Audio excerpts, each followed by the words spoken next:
ইয়া কাবিরু ইয়া আকবারু ইয়া মুতাকাব্বিরু ৪১ বার পাঠ করে ফু দিলে কি হয়?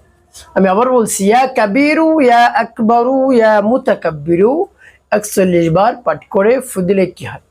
খুবই দামি এবং গুরুত্বপূর্ণ আমলটি। আমলটি আপনি শিখে রাখুন, আপনার কাজে লাগবে। আমলটি কখন কিভাবে করবেন, কোন নিয়মে করবেন, আমলটি করে কিভাবে আপনি উপকৃত হবেন আমি বলে দিচ্ছি।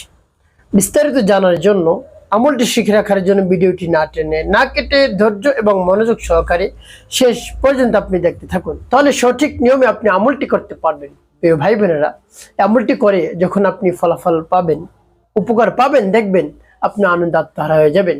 আপনার চেয়ে আনন্দের আর কেউ থাকবে না। প্রিয় ভাই বোনেরা, যে জটিল এবং কঠিন সমস্যার মধ্যে আপনি ভুগতেছেন, সেই সমস্যা আল্লাহ রাব্বুল আলামিন দূর করে দিবেন।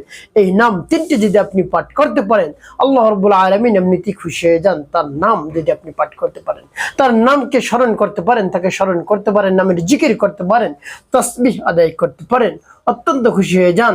আল্লাহ রাব্বুল আলামিন বলেন, বান্দা আমাকে ডাকার সাথে সাথে আমি উত্তর দেই, উদউনি আস্তাজিব লাকুম।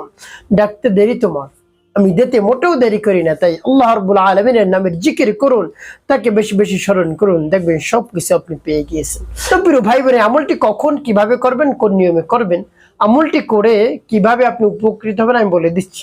তাই ভিডিওটি না টেনে না কেটে আপনি দেখুন। প্রিয় ভাই বোন, আমলটি কখন করবেন? রাতে ঘুমাতে যাওয়ার পূর্বে এই আমলটি আপনি করবেন, দেখবেন কাজ হয়ে যাবে ইনশাল্লাহ। প্রিয় ভাই বোনেরা, তো আমলটি করার পূর্বে উত্তম রূপে পবিত্রতা অর্জন করবেন। পবিত্রতা অর্জন করে বিছানার উপর আপনি বসবেন। বিছানাটা আগে থেকেই উত্তম রূপে ঝেড়ে নেবেন, একেবারে সুন্নত তরিকায় বিসমিল্লাহির রহমানির রহিম বলে। আপনার সেই বিছানার উপর আর কোনো ধরনের জিন শয়তান থাকতে পারবে না, সব একবারে দৌড়ে পালাবে। তো এভাবে যখন বিছানাটা ঝাড়া হয়ে যাবে, রেডি করা হয়ে যাবে, এরপর বিছানার উপর বসবেন কিবলামুখী হয়ে। এরপরে জীবনের গুনার কথা স্মরণ করে ক্ষমা প্রার্থনা করবেন। আস্তাগফিরুল্লাহ আস্তাগফিরুল্লাহ আস্তাগফিরুল্লাহ, বা পূর্ণ ইস্তিগফারটা আপনি পাঠ করতে পারেন। আস্তাগফিরুল্লাহ রাব্বি মিন কুল্লি যামবি ওয়া আতুবু ইলাইহি লা হাওলা ওয়ালা কুওয়াতা ইল্লা বিল্লাহিল আলিয়্যিল আযীম।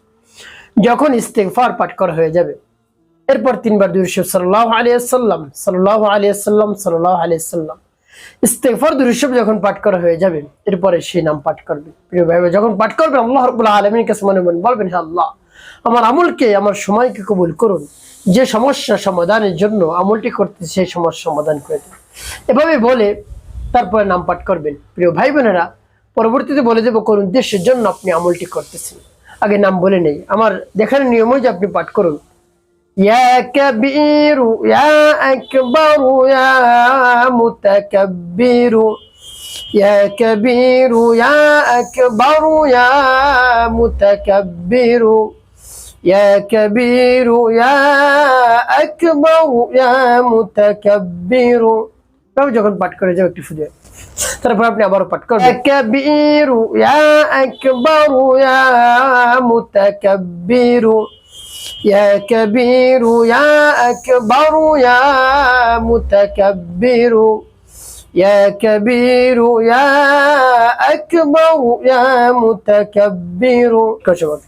তারপর আপনি মনে দরদ নিয়ে আবার পাঠ করবেন, ইয়া কাবীরু ইয়া আকবারু ইয়া মুতাকাব্বিরু ইয়া কাবীরু ইয়া আকবারু ইয়া মুতাকাব্বিরু ইয়া কাবীরু ইয়া আকবারু ইয়া মুতাকাব্বিরু।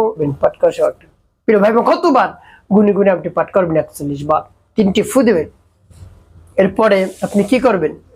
এরপরে ৩ বার দুরূদ ইব্রাহিম পাঠ করবেন। আল্লাহুম্মা সাল্লি আলা মুহাম্মাদিন ওয়া আলা আলি মুহাম্মাদ কামা সাল্লাইতা আলা ইব্রাহিম ওয়া আলা আলি ইব্রাহিম ইন্নাকা হামিদুম মাজিদ। আল্লাহুম্মা বারিক আলা মুহাম্মাদিন ওয়া আলা আলি মুহাম্মাদ কামা বারাকতা আলা ইব্রাহিম ওয়া আলা আলি ইব্রাহিম ইন্নাকা হামিদুম মাজিদ। আল্লাহুম্মা সাল্লি আলা মুহাম্মাদিন ওয়া আলা আলি মুহাম্মাদ কামা সাল্লাইতা আলা ইব্রাহিম ওয়া আলা আলি ইব্রাহিম ইন্নাকা হামিদুম মাজিদ। আল্লাহুম্মা বারিক আলা محمد وعلى آل محمد كما باركت على إبراهيم وعلى آل إبراهيم إنك حميد مجيد. اللهم صل على محمد وعلى آل محمد كما صليت على إبراهيم وعلى آل إبراهيم إنك حميد مجيد اللهم بارك على محمد وعلى آل محمد كما باركت على إبراهيم وعلى آل إبراهيم إنك حميد مجيد যখন দুরূদ ইব্রাহিম পাঠ করা হয়ে যাবে এরপর আপনি কি করবেন এরপর আপনি দুটি ফু দেন প্রিয় ভাই আপনি আমলটি করা শেষ কোন উদ্দেশ্যের জন্য আপনি আমলটি করলেন